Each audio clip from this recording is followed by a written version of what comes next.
dimension-free spin-1 half chains, which is by Sergey Bravyi and David Gosset. Thank you. Can people hear? Is that okay? Not well. It's No. not on. It's not on. It is on. No, it is. It's being moved up. Okay.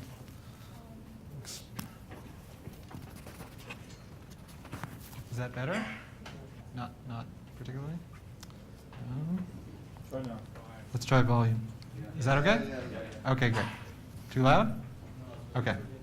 Okay. Well, thank you for being here on the last afternoon, which also seems to be the Hamiltonian afternoon, because the next 3 talks are going to be about quantum many-body systems described by Hamiltonians. So this is joint work with Sergey Bravyi, and let's jump in. So the setting that we are going to consider, very generally, soon we'll be more specific, but very generally we'll be interested in quantum many-body systems described by Hamiltonians. So we have some such system, and for every system size there is a Hamiltonian. So we have a family of Hamiltonians indexed by system size n. And in this talk we're going to be focused on the spectral gap, which is the difference between the first excited and ground energies of the Hamiltonian. And of course the spectral gap depends on n. But we're going to be interested in taking the thermodynamic limit, or the limit where n goes to infinity, and we will distinguish between 2 cases. We'll say that a system is gapped, or gapped in the thermodynamic limit, if its spectral gap is lower bounded by a positive constant as n goes to infinity. Otherwise, we'll say it's gapless. And the question of whether or not a system is gapped or gapless has many far-reaching consequences, some of which I'm going to now describe. So if we specialize to one-dimensional systems, there's quite a bit known. So for now, let's talk about a 1D chain of qubits described by Hamiltonian, where nearest neighbor qubits interact with one another. For such a system, if it is gapped, then the entanglement entropy between contiguous regions of the chain, so if you cut the chain in 2, the entanglement entropy across that cut is upper bounded by a constant, which is an area law. On the other hand, if the system is gapless, such an area law does not hold in general. Likewise, if the system is gapped, then the connected correlation functions for any local observables will decay exponentially. That's, by the way, also true in higher dimensions and, in fact, on any graph. So this second point is not just for one dimension. The third point is that very recently it was shown that one can efficiently compute a matrix product state representation of the ground state for gap systems. And again, that's not true in the general case for gapless systems. Okay. In physics, it is also interesting to understand which systems are gapped or gapless, because if we have a system which depends on some parameters, so for example, here's the toric code in a horizontal or x and vertical or z magnetic field. So there are 2 parameters added to the toric code, 2 terms. And this is the phase diagram of the toric code. And in the regions labeled 1, 2, and 3, we have distinct phases with different qualitative properties. Those are gapped phases. And the red and blue lines are phase transition lines where the system becomes gapless. So if you accept that gapped versus gapless is an interesting question, it's sort of natural to ask whether or not we can determine which systems are gapped or gapless. And let's now specialize further to translation invariant systems, because those are the systems which arise most commonly in nature. Now, it was shown very recently that this idea, or this question, is sort of hopeless to answer it, at least for 2-dimensional systems. More specifically, it is undecidable to determine whether or not a 2-dimensional translation invariant system is gapped or gapless. So this was presented a couple of years ago at QIP, or I believe. Maybe it was last year. But even in 1 dimension, we don't really expect to be able to solve this problem because of long-standing questions in mathematical physics that such a solution would resolve. So what do we do in this work? Well, in this work, we focus our attention on what we believe is the very simplest possible one-dimensional system or class of one-dimensional systems, and then we completely solve the problem. So we consider qubit chains, so one-dimensional qubit chains, spin-1 half chains, which are translation invariant with nearest neighbor interactions, and with the additional restriction that they're frustration-free. And on the next slide, I'll mention what that means. And then in that setting, we solve for which such systems are gapped and which ones are gapless. Okay. So this slide, it's not just this. I'm going to add more points as we go. But this slide is going to be the big picture of what we do. And then in the next slide, I'll talk about our main results in a more specific way. Okay, so this is, we're going to talk about n-qubit chains, which are described by Hamiltonians that I've written here. So here, the Hamiltonian has open boundary conditions. What does that mean? That means that every qubit interacts with its two nearest neighbors, except for the ones on the ends, the first qubit and the last one, and those ones only talk to one, because it's like an open chain. Okay, so that's the Hamiltonian. Here, H is a 2-qubit Hermitian operator. It's the same H for every nearest neighbor pair of spins. So H sub I plus 1 is the same 2-qubit matrix acting on spins I and I plus 1. Okay, so this is the class of Hamiltonians we're going to consider, but as I said, we specialize to the case in which the Hamiltonian is frustration-free. And what that means, the definition of frustration-freeness in this case, is that any ground state of the Hamiltonian has minimal energy for each of the terms. So if we, for example, if the terms are projectors, like if each of the H's is a projector, then the ground state has to be annihilated by each of the projectors. And it turns out that for frustration-free chains, without loss of generality, one can assume that the local term H is, in fact, a projector.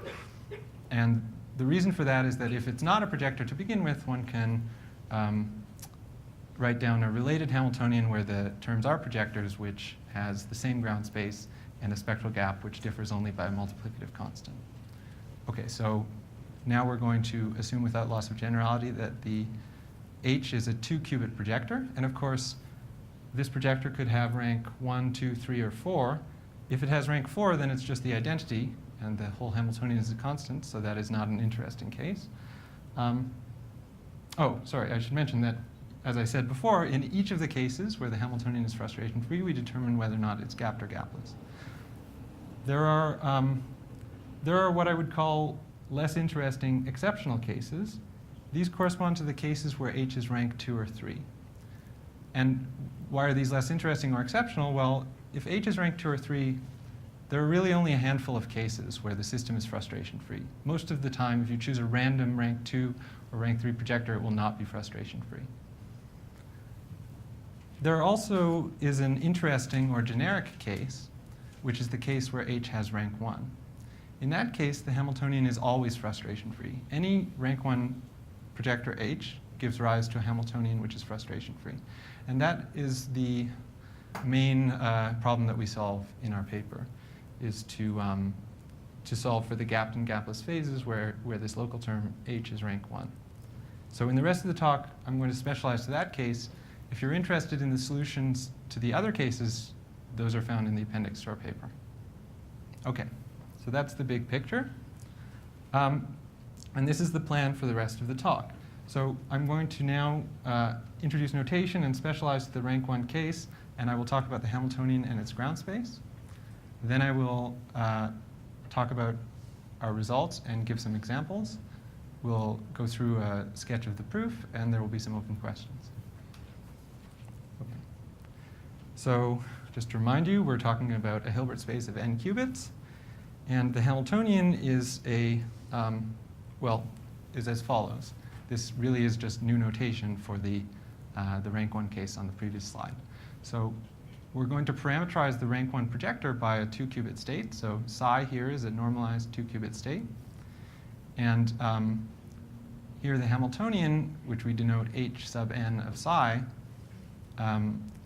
acts as a sum of projectors onto psi for every nearest neighbor pair of qubits. This is one of the two really important equations in this talk. So if there's two equations that you memorize, this should be one of them, and the other one I'll tell you when we get there. Okay. I'm going to list some facts about this Hamiltonian, and then on the next few slides, we're going to see how those facts arise. We'll almost give a proof of those facts. So the first fact is that this Hamiltonian, for any choice of psi, is frustration-free. And what that means here is that it has ground energy 0. So any state that's in the ground space of this Hamiltonian is annihilated by each of those projectors.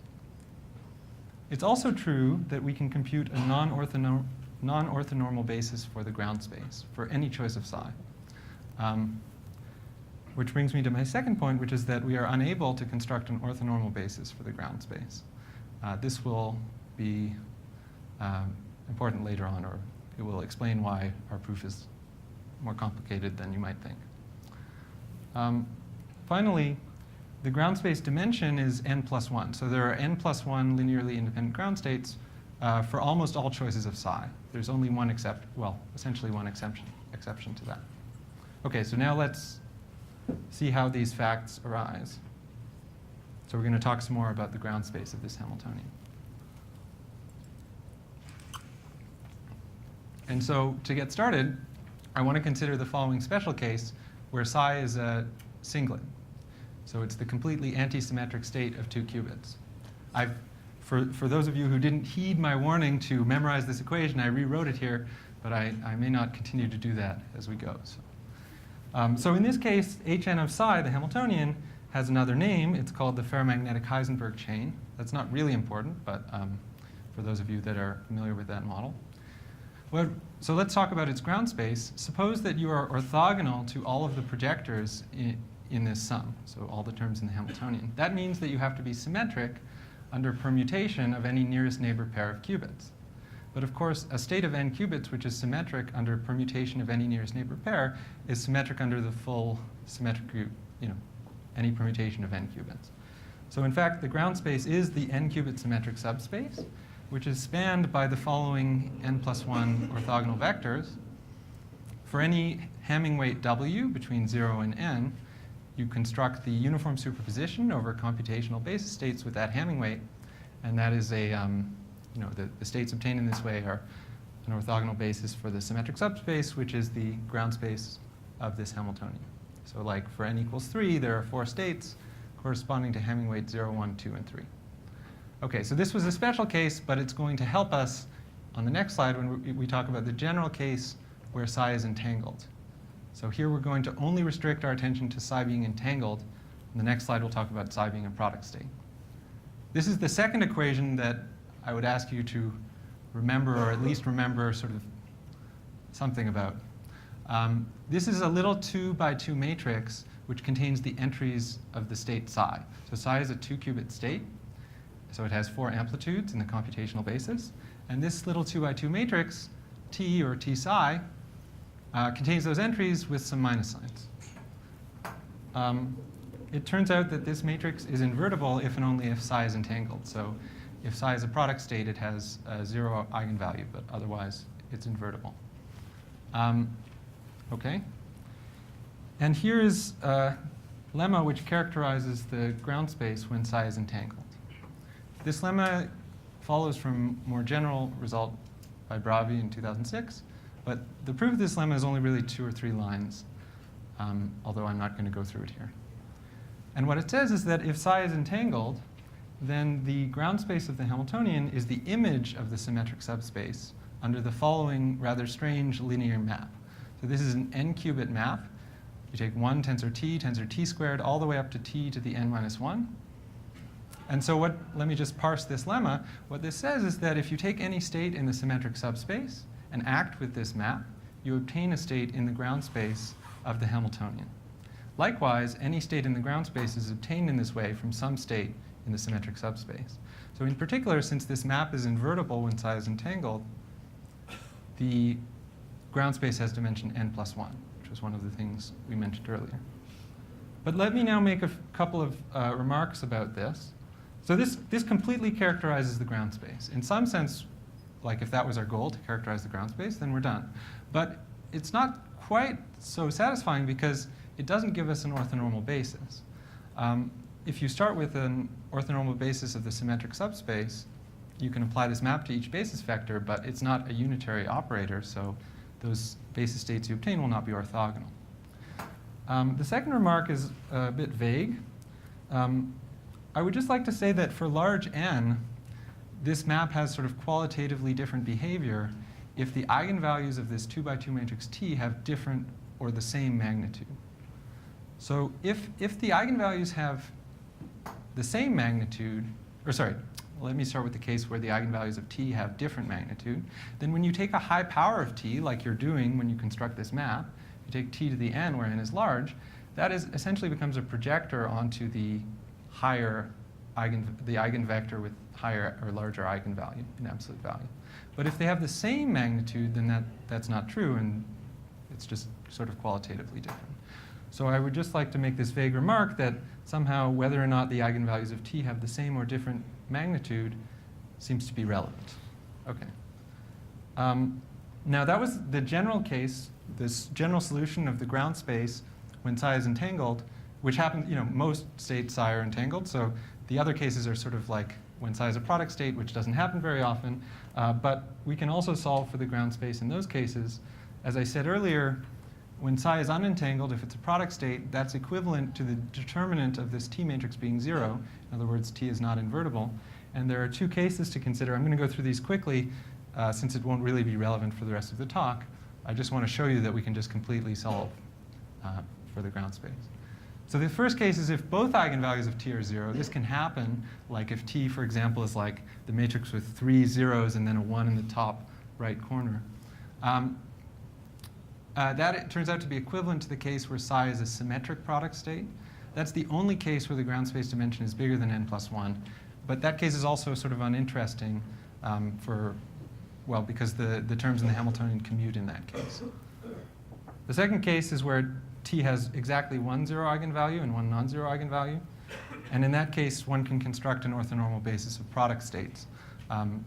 As I said, this is not really going to be important for the rest of the talk. What is going to be important, and what I really want you to get from the last few slides where we talked about the ground space, is that this little 2 by 2 matrix T can be used to construct the ground space of the Hamiltonian. And the eigenvalues of T seem to be related to qualitative features of that ground space. And so that might lead you to ask the question, are these eigenvalues related to the spectral gap? And that brings me now to our main result and examples. So here is our result. So here are the two equations that I said would be important. So the definition of the Hamiltonian and the definition of this 2 by 2 matrix T. So what we prove is that the system is gapless if and only if the eigenvalues of this matrix T have equal but non-zero absolute value. So you take the complex absolute value of both eigenvalues. If they have distinct magnitude, then it's gapped. Or if both eigenvalues are 0. Okay. In more detail, we actually prove slightly more than that. So here's a precise statement. We prove that if the eigenvalues of T have equal but non-zero absolute value, then we prove an upper bound on the spectral gap of 1 over n minus 1 for the n-spin chain. And otherwise, the spectral gap is lower bounded by a positive constant independent of n, but which depends on the state psi. Now, I should mention as a side note that this upper bound, 1 over n minus 1, which of course goes to 0, was subsequently improved by myself and Evgeny Mozgunov to something which scales inverse quadratically with n. Okay. So that is our main result. And so now let's do some examples. So the first example is an example we already talked about, where psi is a singlet, and the Hamiltonian is also known as the ferromagnetic Heisenberg chain. So the spectral gap of this system is known, and it's given by this expression, 1 minus cosine pi over n, which, when n is large, goes to 0 inverse quadratically with n, so the system is gapless. And of course, you can also deduce this using our theorem. So what the prescription is that you construct this little matrix. In this case, the matrix is just proportional to the identity matrix. So of course, both eigenvalues have the same, not just the same absolute value, but in fact, they're both the same. So in this case, you would conclude from our theorem, of course, that the system is gapless. Okay? The second example is a one-parameter deformation of the first example. So here we're choosing psi to be 0, 1 minus q times 1, 0, then normalized, where q is a real positive number. So if q is 1, we recover the previous example, but if it's not, then it's something different. And this Hamiltonian with this choice of psi has another name. It's called the ferromagnetic XXZ chain with kink boundary conditions. Maybe I won't comment on the reason it has that name, but what's important for us now is that the spectral gap is also known. So here is the expression for the spectral gap, which was shown by Koma and Nachtergaele. And you can see that if you take q to be 1, you recover 1 minus cosine pi over n. But if q is not 1, then, well, the cosine pi over n for n large is approaching 1. And so this is gapped whenever q is not 1. OK. But of course, you could also deduce this using our theorem. So again, we construct this T matrix. In this case, the eigenvalues are proportional to 1 and q. And so when q is not 1, they have distinct absolute values, and we conclude that it's gapped. OK. Now, in these examples, it turns out that the Hamiltonian has a symmetry, and for that reason, you can exactly compute the spectral gap. But more generally, that's not true. And that's not true like in many cases where our theorem applies. Like generically, our theorem applies, but generically, there is not a symmetry. So the third example I'm going to give well, illustrates this, but also it's going to help us illustrate the proof later on. So the only important thing about this example really is that it has two parameters. So here I have some set of states which depend on two parameters, theta and p. So p is related to a Schmidt coefficient, and theta is parametrizing a single qubit state. And so this is a two-parameter family of states. And so what's great about two parameters is that we can plot things. So now we can plot the gapped and gapless regions as a function of theta and p.